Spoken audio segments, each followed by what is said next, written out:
CMFC, mga kapulisan sa Baguio, CMFC Baguio City. Pupunta daw yung ayudang nahakot kanina, ipupunta daw doon sa mga nasunugan. Yung doon sa MMR Queen of Peace. Kasi ang daming victims na nasunugan doon na nawalan ng tirahan.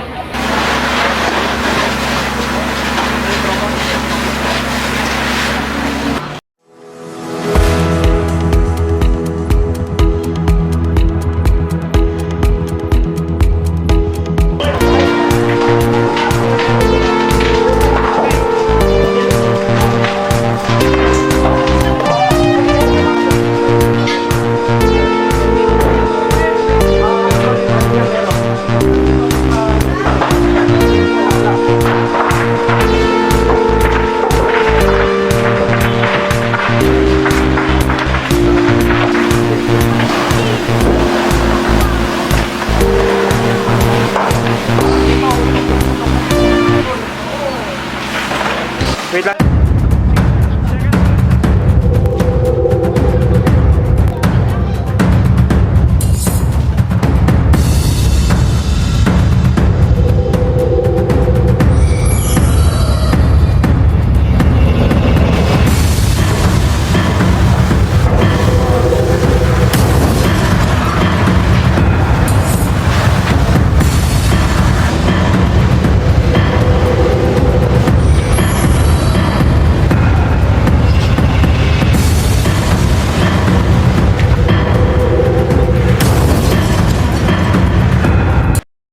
Yung mga ilang sako pala yung beans doon, yung nabuhat natin dito sa Itogon B at sa Bland B at saka sa Bugyas B, yung mga donors natin, si Ma'am Mercy, saka si Ma'am Connie, and Ma'am Farah and Andrea doon sa Bugyas B.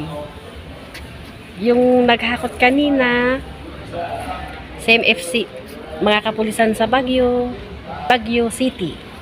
Pupunta daw yung ayudang nahakot kanina, ipupunta daw doon sa mga nasunugan. Yung doon sa MMR Queen of Peace. Kasi ang daming victims na nasunugan doon na nawalan ng tirahan. Yun po, Ma'am Eliang. Thank you, Ma'am. Ma'am, anong dahilan Emily ng pagkasunog? yun ang under investigation. Ikaw, anong pinaglalaban mo? Karapatan ng mamamayang Pilipino.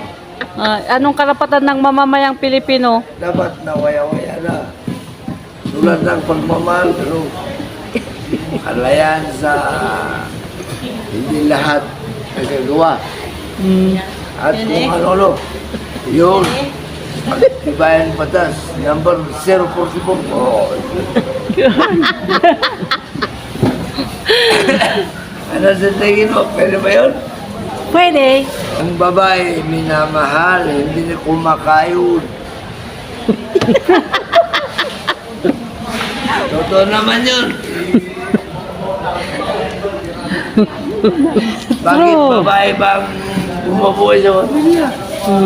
Hindi naman. Dapat lalaki ang bumubuhay sa babae. Oo, yun ang karapat dapat. Dapat yun ang Tignan nila kung maigi kung gumawa kayo ng batas, siguraduhin nyo.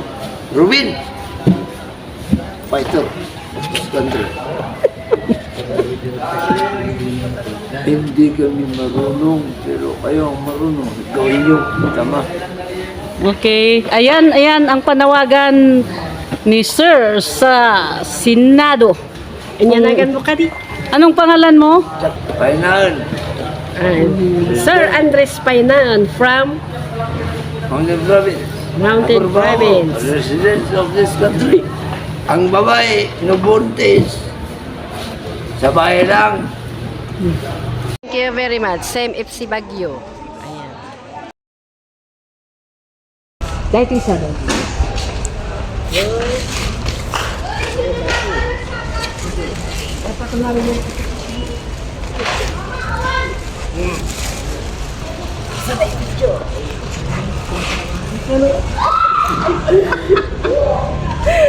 Oh, it's better. Tapos